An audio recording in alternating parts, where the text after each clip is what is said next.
Shalom, salam berkat dari kami untuk pendengar sekalian. Saat ini pendengar akan diberkati dengan program Hari Ini Harinya Tuhan bagian yang ke-8. Sebuah program rohani tentang doktrin Alkitab yang menolong kita untuk semakin tertanam dalam kebenaran firman dan bertumbuh dalam kemuliaan. Bersama hambanya, Pendeta Gilbert Lumwendo, STH.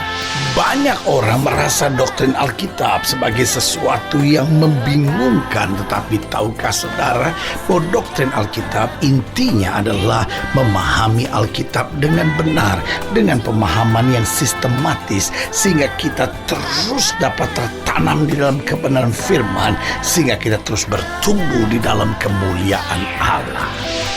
Buka hati saudara sekalian untuk menerima berkat-berkat firman-Nya hari ini. Orang senang mendengar istilah-istilah yang baik. Orang tidak senang mendengar istilah-istilah yang tidak baik. Saya ambil contoh sederhana. Istri senang jika suami memuji dan mengatakan pujian-pujian kepadanya seperti, kamu itu memang istri yang baik, kamu itu memang istri yang mengerti, kamu istri yang sangat berhati mulia bagi saya. Nah, kata-kata ini sungguh berarti buat seorang istri.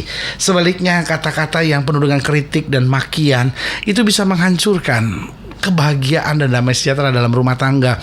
Begitupun suami, meskipun ada banyak orang yang berkata, ya tapi kan suami apa-apa pakai pikiran.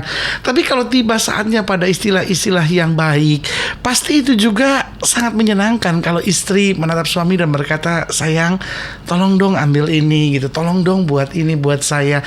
Suami merasa sangat dihargai, apalagi jika disertai ucapan terima kasih ya sayang, kamu tuh buat saya tuh berarti banget. Nah, kata-kata itu tuh betul-betul memberi semangat, memberi dorongan, karena orang tuh pada dasarnya senang dengan istilah-istilah yang baik. Saudara panggil anak saudara dengan sebutan, sayang sini sayang, mama nih mau ngomong sama kamu begini. Nah, itu tuh berarti sekali buat anak saudara dibanding, sini kamu, mama kan udah bilang. Nah, saudaraku yang kasih dalam Tuhan, saudara bahkan bisa menegur anak saudara dengan istilah-istilah yang tetap baik, yang tidak melukai hatinya. Ada banyak orang seringkali bukan ditegur, tapi dilukai hatinya. Ada banyak orang seringkali bukan dimarahi, tetapi dihancurkan harapan dan masa depannya. Nah, dalam kekristenan juga sama. Kita senang dengar istilah anugerah, kita senang dengar istilah kasih, kita senang dengar istilah mujizat. Tetapi ada hal-hal seperti kayak penghukuman, penghakiman. Itu sesuatu yang kadang-kadang menakutkan buat kita. Bahkan kadang-kadang kita bertanya, loh kok Allah yang baik kok menghukum? Nah, saudaraku yang kasih dalam Tuhan, kalau Allah yang baik sampai menghukum kita, itu pasti karena kebaikannya. Kenapa? Karena Dia Allah yang baik dan tidak ada sesuatu yang jahat di dalam kehidupannya. Haleluya. Selamat datang dalam program kita Hari Ini Harinya Tuhan, sebuah program rohani yang kembali mengingatkan kepada kita betapa pentingnya kita menjadikan firman Tuhan sebagai dasar keseharian hidup kita. Karena selama kita jadikan firman Tuhan sebagai dasar keseharian hidup kita, langkah-langkah ke depan kita penuh dengan kepastian, berkat, mujizat dan perkara-perkara yang besar. Haleluya.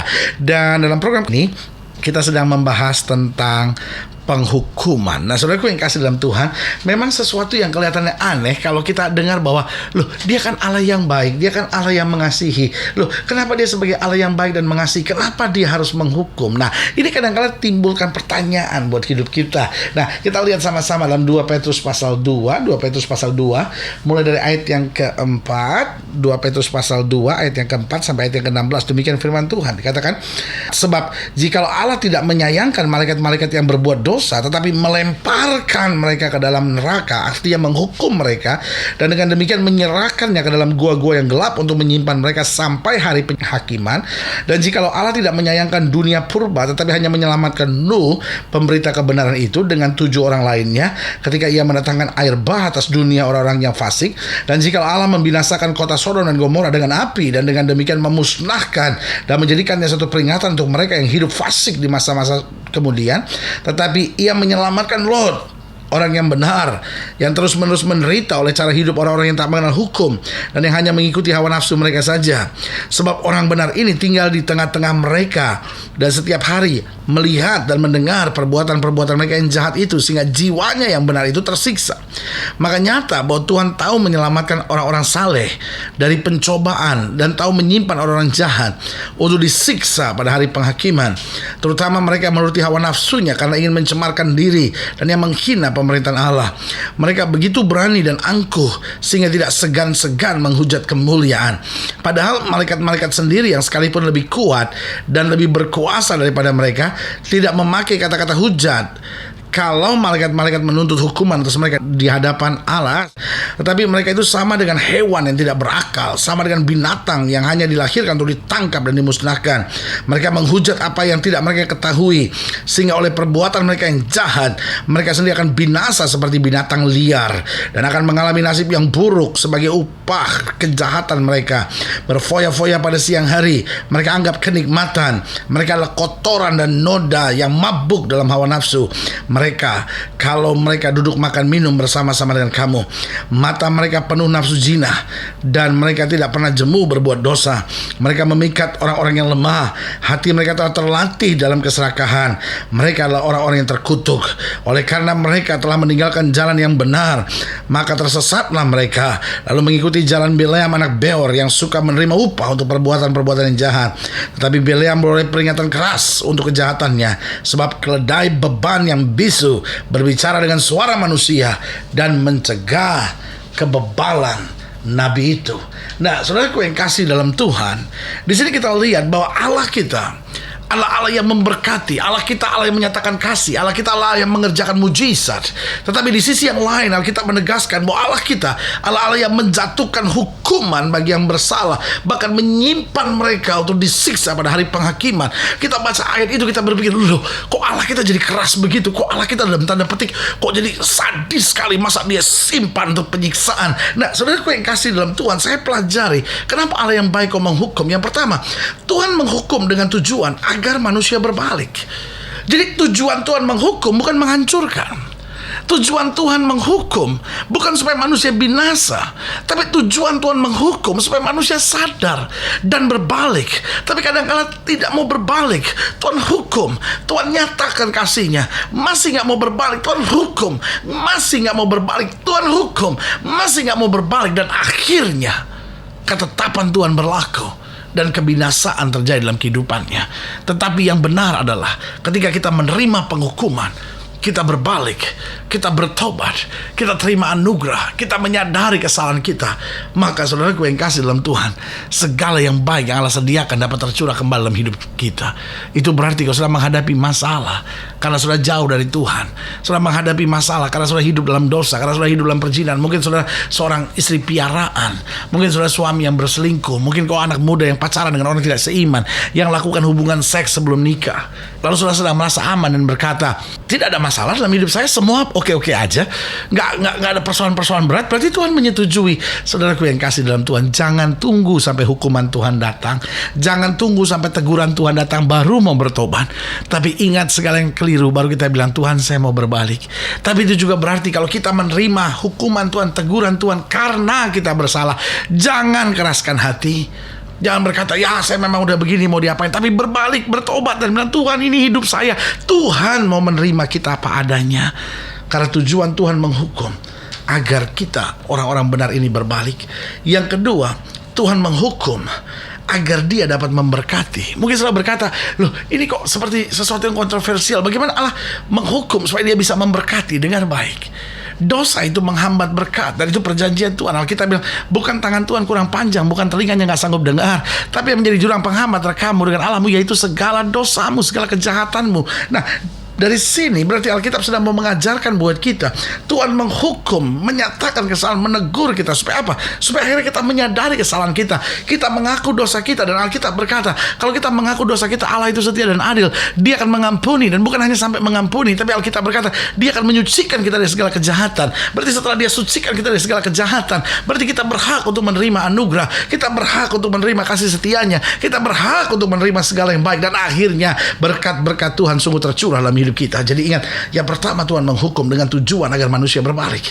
Yang kedua, Tuhan menghukum agar dia dapat mencurahkan berkat, karena dosa menghambat segala berkat. Dosa membuat hidup manusia sengsara, dosa membuat manusia tertekan, dosa membuat manusia tidak bisa berhubungan dengan akrab dengan Tuhan. Tapi waktu kita hidup dekat dengan Tuhan, Alkitab berkata hanya dekat Allah saja aku tenang. Itu berarti segala berkatnya akan mengalir dan berlimpah dalam hidup kita. Dan yang ketiga, mengapa Allah yang baik kok menghukum? Nah, Tuhan menghukum agar setan tidak berkuasa lagi atas hidup manusia.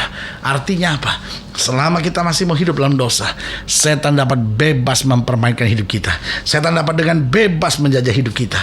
Tetapi waktu kita mengalami hukuman Tuhan, lalu kita berbalik, maka kita mulai menyadari bahwa setan gak punya kuasa lagi dalam hidup kita. Alkitab dengan tegas berkata, Allah akan menghancurkan iblis di bawah telapak kaki orang percaya. Artinya, waktu kita menanggalkan segala dosa kita, waktu kita membebaskan diri dari segala ikatan-ikatan yang jahat dalam dunia ini, segala hal keduniawian yang membelenggu hidup kita, lalu kita berbalik kepada jalan Tuhan, maka saudaraku yang kasih dalam Tuhan, kita diberi kuasa. Makanya Alkitab dengan tegas bilang, kalau Roh Kudus turun ke atas kamu, kamu akan menerima kuasa. Artinya setelah kita diproses, dibentuk sama Tuhan, ditegur, lalu kita berbalik dari segala kesalahan kita, kita buka hati untuk Roh Kudus turun dalam hidup kita. Roh Kudus mulai ngajar kita, Roh Kudus mulai memampukan kita, Roh Kudus mulai mencurahkan kuasa buat kita, dan setan gak punya kuasa lagi dalam hidup kita. Sudah terlampau lama kita jadi orang percaya yang terus dipermainkan setan. Kenapa? Karena kau hidup dalam dosa. Makanya rumah tanggamu dikacaukan, makanya hidupmu dibuat menderita, makanya keadaan ekonomimu dibuat morat marit. Tapi sebagai hamba Allah, saya mau ingatkan, ini sudah saatnya biarkan Tuhan memproses hidup kita, biarkan Tuhan menegur kita. Karena Alkitab berkata, kalau Dia pukul, Dia juga yang membebat, Dia yang mengajar dan mendidik, Dia juga yang menguatkan kita. Berarti hari ini kembali saya mau ingatkan buat saudara, Allah yang baik memang menghukum kita agar kita berbalik, agar kita dapat diberkati, dan agar kita berkuasa atas kegelapan dan berjalan dalam kemuliaan Tuhan. Haleluya. Kalau saya ingin nilai lebih jauh, hubungi kami melalui telepon, hubungi kami melalui surat, kunjungi website kami, karena kami ada untuk membawa Bapak Ibu Saudara senantiasa lebih dekat pada Tuhan dan mengalami kasih kuasa mujizatnya luar biasa. Haleluya. Secara khusus melalui program ini saya juga mau berdoa untuk setiap saudara yang sakit, setiap saudara yang berbeban berat, karena kita percaya bahwa bagi Allah tidak ada perkara yang mustahil. Saudara yang ingin didoakan secara khusus boleh taruh tangan kanan saudara di dada, dan mari kita berdoa.